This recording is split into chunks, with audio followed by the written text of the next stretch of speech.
Cyber safety और cyber crime में virus, worms और ट्रोजन, इनके बारे में बात करेंगे कि जिस तरीके से वायरस अटैक या मैलवेयर अटैक होता है कंप्यूटर, पर्सनल कंप्यूटर पे मेनली, तो ये होते क्या हैं, इनकी चर्चा करेंगे। इनके बारे में जितनी भी जानकारी है वो हम MCQs के ज़रिए जानने की कोशिश करेंगे। जो पहला कंप्यूटर वायरस है उसका नाम था क्रीपर। क्या नाम है उसका? Creeper. To protect a computer from virus you should install dash in your computer. तो क्या डालेंगे? वायरस से अगर आपको लोहा लेना है या उसको किसी तरीके से रोकना है तो आप एंटीवायरस का उपयोग करेंगे। एंटीवायरस क्या होते हैं? जैसे वायरस होते क्या हैं? ये एक प्रोग्राम ही तो होते हैं। प्रोग्राम है जिसका मैलिशियस इंटेंट होता है। तो एंटीवायरस क्या करेगा? इन प्रोग्राम को या तो नलीफाई कर देगा या इनको क्वारंटीन में डाल देगा। मतलब कंप्यूटर में के ड्राइव में एक जो वायरस का, एंटीवायरस का एक जगह वो बना के रखता है, उसको क्वारंटीन कर देगा, बाकी को इफेक्ट करने नहीं देगा। तो आजकल जैसे आप देखते हैं total internet security, total security जिसमें सारी चीज़ आती है, मतलब इंटरनेट सिक्योरिटी भी आएगी, कंप्यूटर सिक्योरिटी भी आएगी, मॉलवेयर सिक्योरिटी भी आएगी। ये सबको मिला के टोटल सिक्योरिटी सॉल्यूशंस आते हैं। अवास्ट हो, मैकेफे हो, क्विक हिल हो, कैस्पर्सकी हो, जो भी आप चाहें उसका इस्तेमाल कर सकते हैं। Which of the following is known as malicious software. Malicious का मतलब ये होता है गलत इंटेंट से, खराब इंटेंट से, मतलब किसी को नुकसान पहुंचाने के सोच से। तो इसका उत्तर ये देखिएगा कि आंसर है मैलवेयर। अब जिस तरीके से आप सॉफ्टवेयर सुनते हैं, इसी वेयर के साथ आप हार्डवेयर लगा देते हैं, इसी तरीके से ये मैलवेयर आ गया है।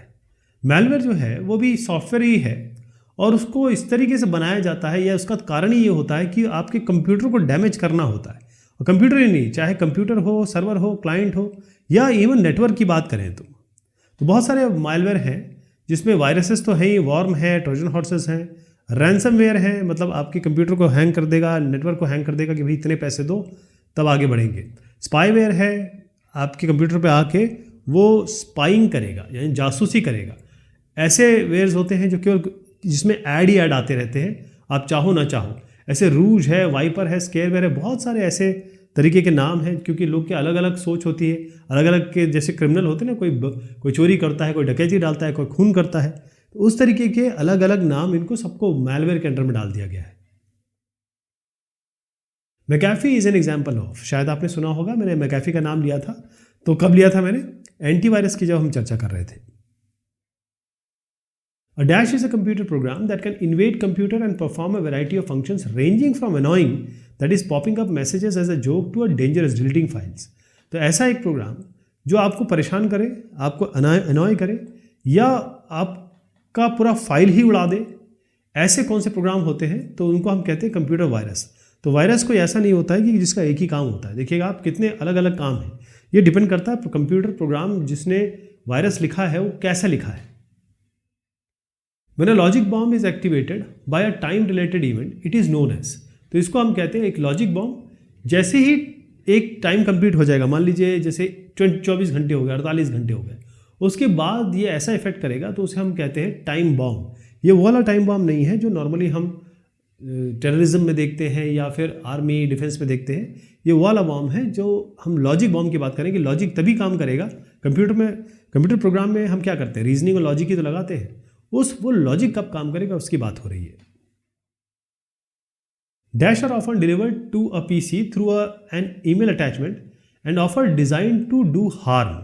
तो इसका उत्तर है वायरस। फिर से वही है कि आपको ये जानना होगा कि आपके ईमेल में, जैसे ईमेल आपको आया और ईमेल आपको लगा कि बड़े एक जिसे सिक्योर्ड प्लेस से आया है या फिर जिसे डिपेंडेबल प्लेस से आया है, जैसे आपके बैंक से आया, क्रेडिट कार्ड कंपनी से आया, तो आप मान लेंगे कि, या जिसको आप नॉर्मली जिन अलग अलग एप्लीकेशन का यूज़ कर रहे हैं वहाँ से आया, तो आप मान लेंगे कि ये आया है।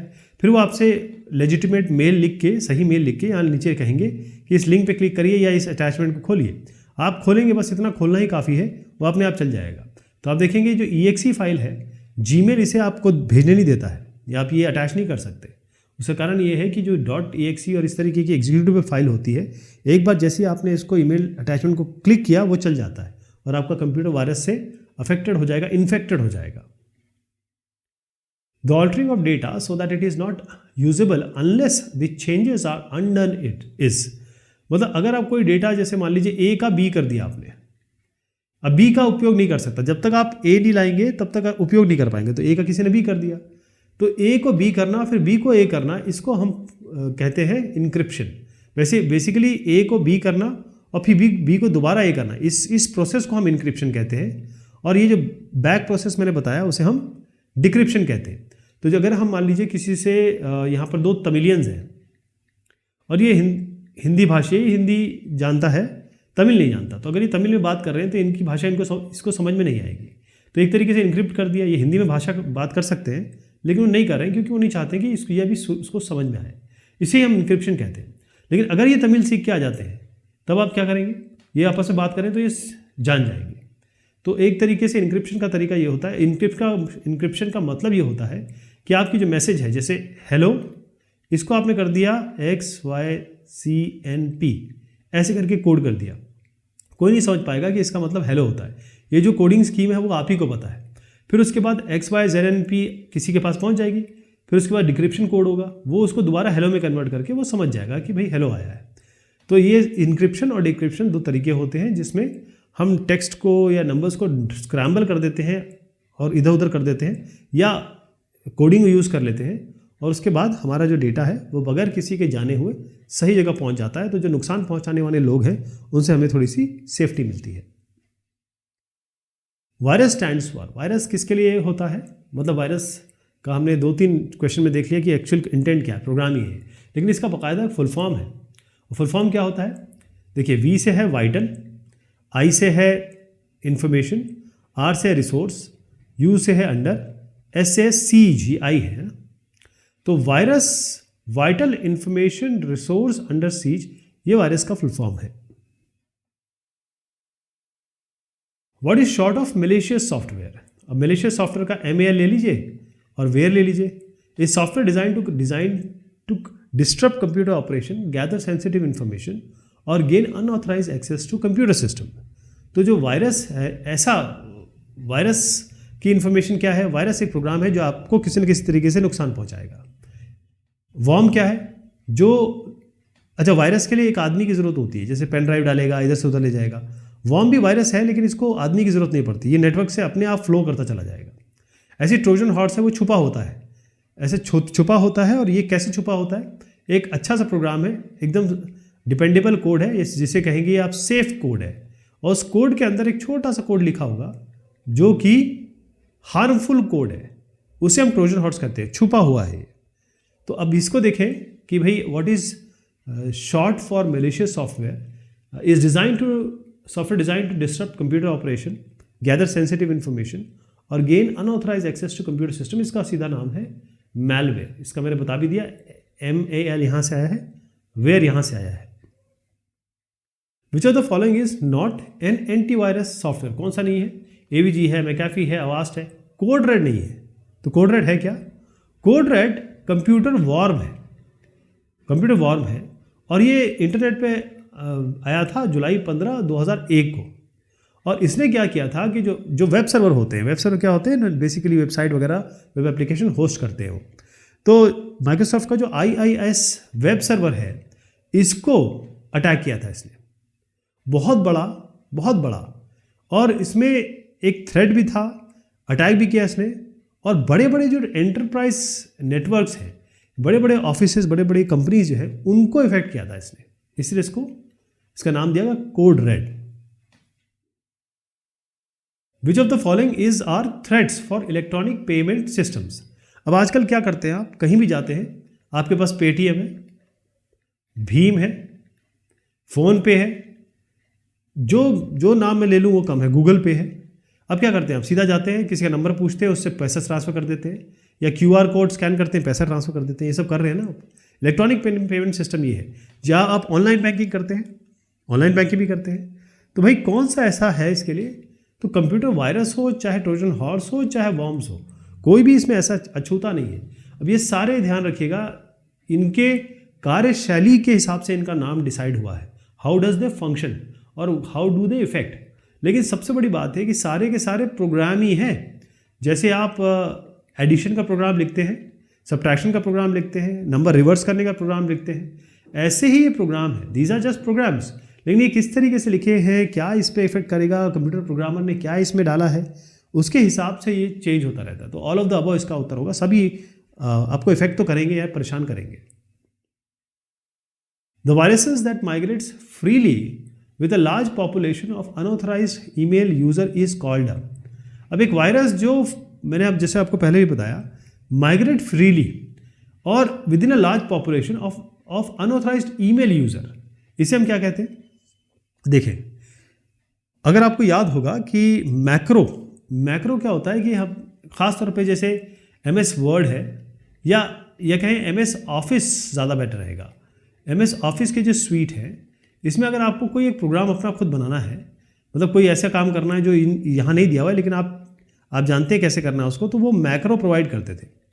या कई ऐसी चीज़ें हैं जो मैक्रो के जरिए आप इसमें यूज़ कर सकते थे, क्योंकि बेसिक आप जब इंस्टॉल करते हैं तो बेसिक आता है। अब आपको कुछ ऐसा काम करना जो बेसिक में नहीं है तो मैक्रो के जरिए कर सकते थे।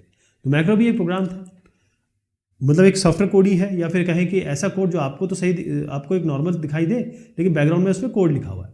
तो सवाल ये उठता है कि virus that migrates freely within a large population of unauthorized email user, यहाँ से वहाँ वो माइग्रेट करता रहता है, फैलता रहता है, उसको मैक्रो कहते हैं। तो मैक्रो एक रूल है या तरीका है या पैटर्न है, जैसे मैंने आपसे कहा एक तरीका है ये। इसमें क्या करेंगे कि आप कोई चीज़ आएगी उसको वो रिप्लेस करेगा। जब मैक्रो एक्सपैंड होगा तो वो उस हिसाब से इसके कोडिंग के हिसाब से रिप्लेस करेगा। तो यहाँ पर बहुत सारी चीज़ होती है, इस पर डिटेल पे तो नहीं जाएंगे, लेकिन मैक्रो अगर जिसको भी थोड़ा सा भी आइडिया हो वो समझ रहा होगा मैं क्या कह रहा हूँ। अभी फिलहाल आपको ये जानने की ज़रूरत है कि ऐसा वायरस जो यहाँ वहाँ अनऑथराइज तरीके से खासतौर पर ईमेल यूज़र और बहुत बड़ी पॉपुलेशन में आराम से फैलता है, उसको हम मैक्रो कहेंगे। Dash are attempts by individuals to obtain confidential information from you to falsifying their identity. अब एक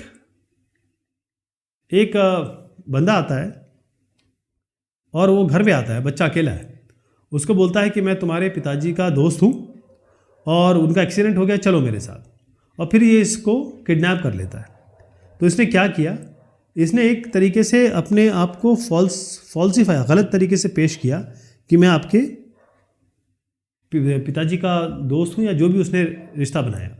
तो इस तरीके के जो अटैम्प्ट होते हैं जिससे आपकी कॉन्फिडेंशियल इन्फॉर्मेशन, जो इन्फॉर्मेशन आपको, जो जानकारियाँ आपको किसी के साथ भी साझा नहीं करनी है, अगर वो आपसे निकाल ले, वो आपको ऐसा बता के कि भाई मैं ये हूँ, मैं बैंक से बोल रहा हूँ या मैं ऐसा हूँ, तो इस तरीके के स्कैम्स को हम कहते हैं फिशिंग स्कैम। अब फिशिंग के 2-3 नाम हैं। देखिए, फिशिंग जो होता है नॉर्मली वो ईमेल के थ्रू होता है, और इसी तरह आता है विशिंग।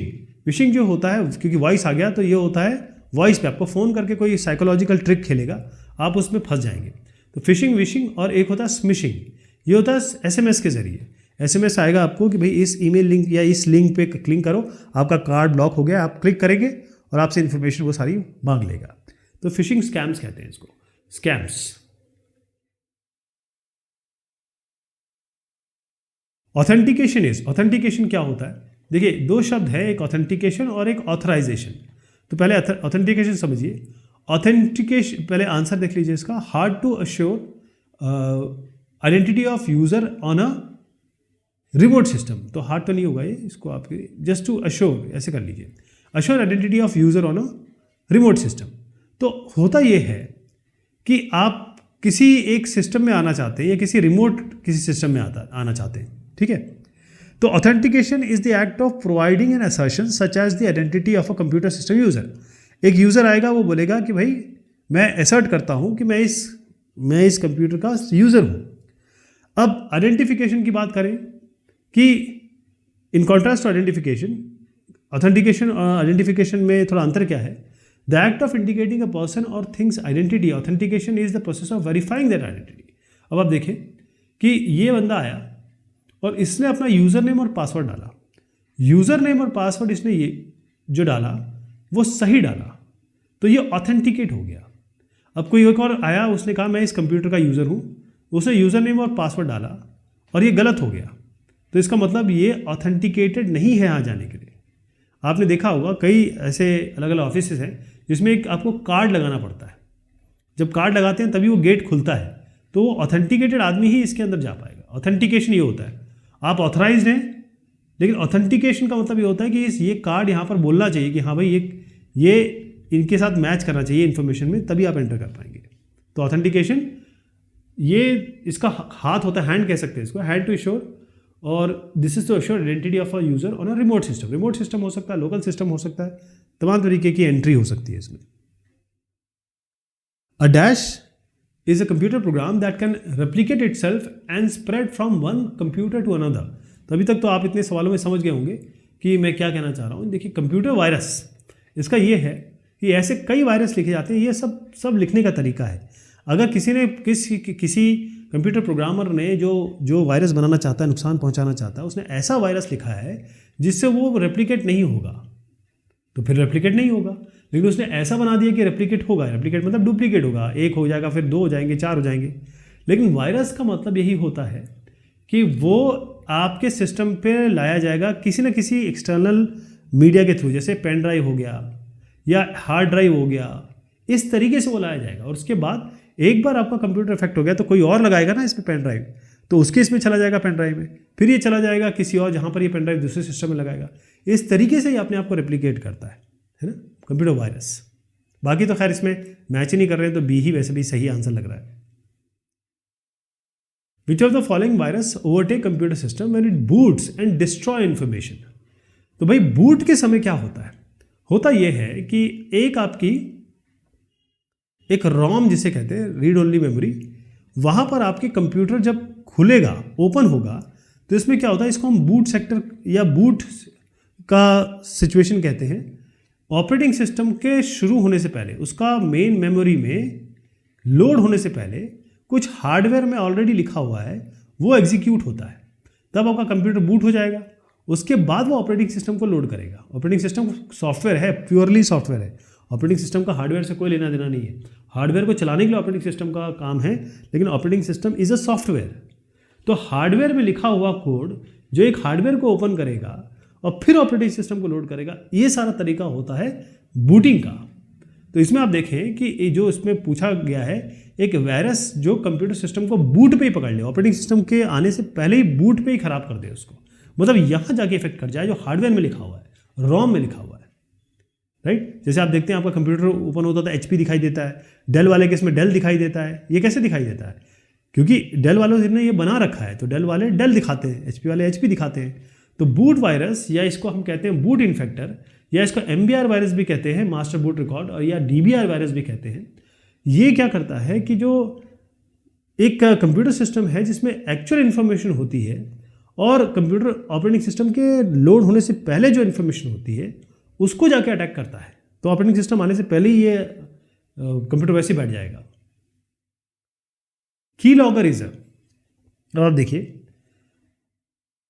अगर आपने देखा हो कि जो क्रेडिट कार्ड की मशीन होती है, इसमें लोग क्या करते हैं कि ये कीज़ होती हैं 0 से लेकर 9 तक ना, तो क्या करते हैं, इस की में वो साफ़ कर देते हैं और उसके बाद वो आपका यहाँ पर एक लगा देते हैं, इसको हम कहते हैं स्किमिंग मशीन, स्किम लगा देते हैं।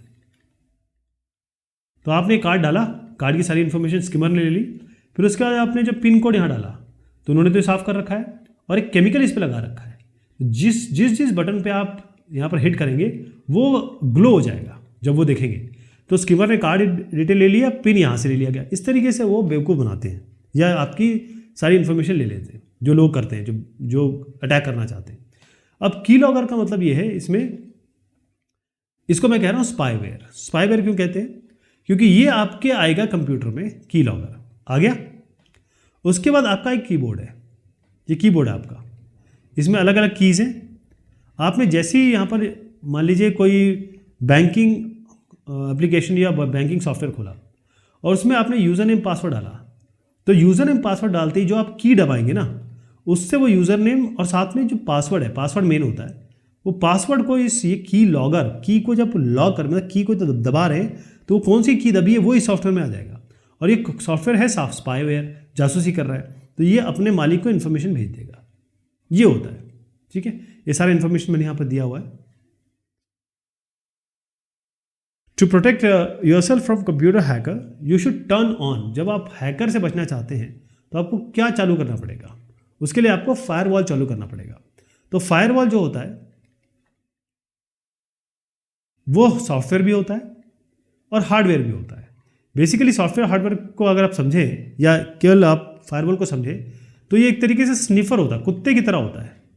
स्निफर क्या करता है कि कोई भी सामान आ रहा है, जैसे कोई अगर मान लीजिए कोकेन लेके आ रहा है या कोई ड्रग लेके आ रहा है, तो कुत्ता क्या करेगा, सूंघ लेगा एयरपोर्ट पे और उस आदमी को आइडेंटिफाई कर लेगा और फिर पुलिस वाले उसके पास जाके चेक कर लेंगे उसको।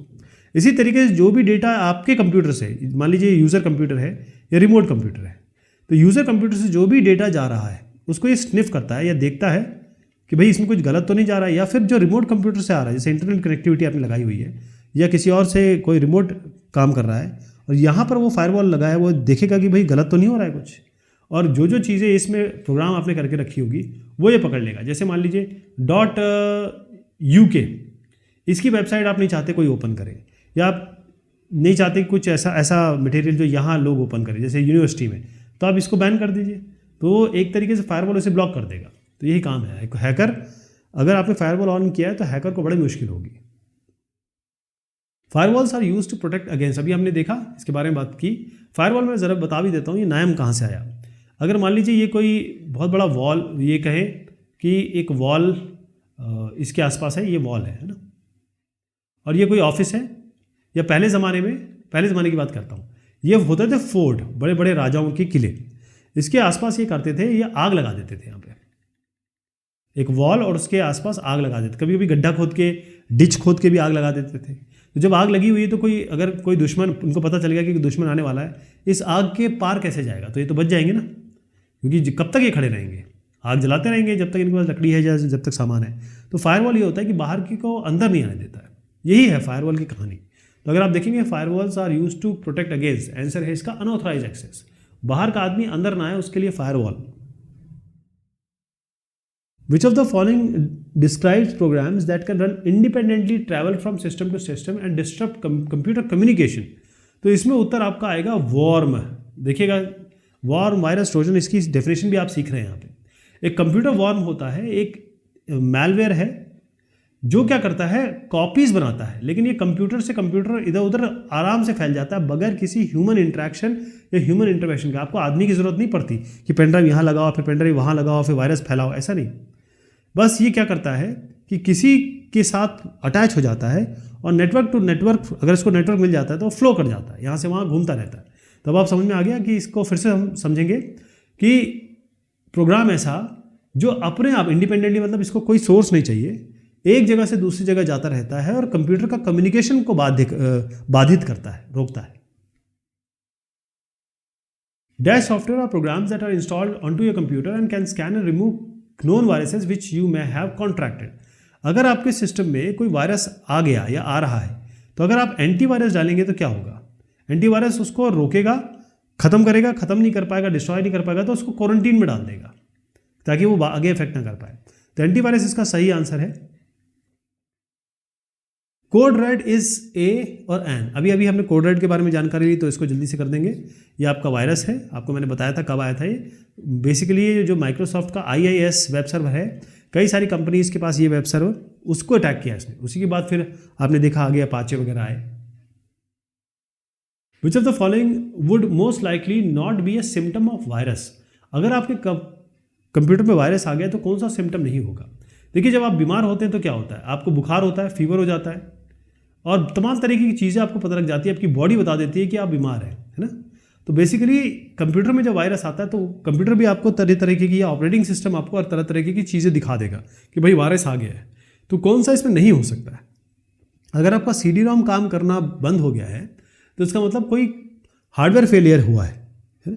अगर आपका आइकन हट जाते हैं, कोई फाइल्स खत्म हो जाती है, दिखनी बंद हो जाती है, और जब आपको वेब ब्राउज़र बहुत सारे मल्टीपल पेजेस दिखाने लग जाता है जो आपने खोले भी नहीं, ऐसे मैसेज और ऐसे इमेजेस आपके सामने आ जाती है जो आपने कभी ओपन करने की कोशिश ही नहीं की, तो या ये सब वायरस के काम हो सकते हैं। लेकिन CD-ROM बंद होना ये वायरस का काम पॉसिबल ही नहीं होगा। Dash are used in denial of service attack typically against targeted website. अब देखिए एक वेबसाइट है, ये जो है इसके बहुत सारे मिलियंस ऑफ यूजर्स हैं। अब ये यूज़र जो हैं, ये अमेरिका में या इंडिया में, ये इसको एक्सेस करना चाहता है, इंडिया वाला इसको एक्सेस नहीं कर पा रहा है, तो इसको ये जो सर्विसेज है वो नहीं मिल रही है। तो ज़रूर कोई ना कोई बीच में आके इसने डिनाइल ऑफ सर्विस अटैक कर दिया है। हो सकता है यहाँ पर भी कर दे या पूरे पे कर दे, वेबसाइट को पूरा ही इसकी सर्विस बाध्य कर दे या बाधित कर दे। तो इसके लिए उत्तर इसका जो है वो है ज़ॉम्बी। ज़ॉम्बी, अब देखिए यहाँ पर आप हैकर की बात करेंगे, वायरस की बात करेंगे और ट्रोजन की बात करेंगे। अब होता यह है कि रिमोटली काम किया जाता है यहाँ पर, और रिमोटली किसी चीज़ को ख़राब करने की कोशिश की जाती है। जो जितने भी ओनर्स हैं ज़ॉम्बी कंप्यूटर के, उनको पता ही नहीं है कि इनका काम कैसे हो रहा है, और एक तरीके से ये मरे हुए बाकी लोगों के लिए मरे हुए दिखते हैं, लेकिन एक्चुअली अफेक्ट कुछ और कर रहा होता है। तो अभी आप केवल ज़ॉम्बी समझिए, और ख़ासतौर पे ज़ॉम्बी को यूज़ किया जाता है इस काम के लिए जो मैंने आपको दिखाया। ज़ॉम्बी मतलब ऐसा कंप्यूटर जो बाकियों के लिए नहीं है, लेकिन वो बैकग्राउंड में काम, जैसे ज़ॉम्बी का काम क्या होता है, मारना, खून चूसना, वो वाला काम कर रहा होता है। अब हमारे पास तकरीबन 50 सवाल हैं, और इससे मुझे लगता है कि सारी की सारी चीज़ें आप इन वायरस, एंटीवायरस और मैलवेयर वगैरह के बारे में सीख जाएंगे। तो अगले सवाल हम लेंगे अगली बार, ठीक है? तब तक के शुक्रिया, मेहरबानी आप सभी की।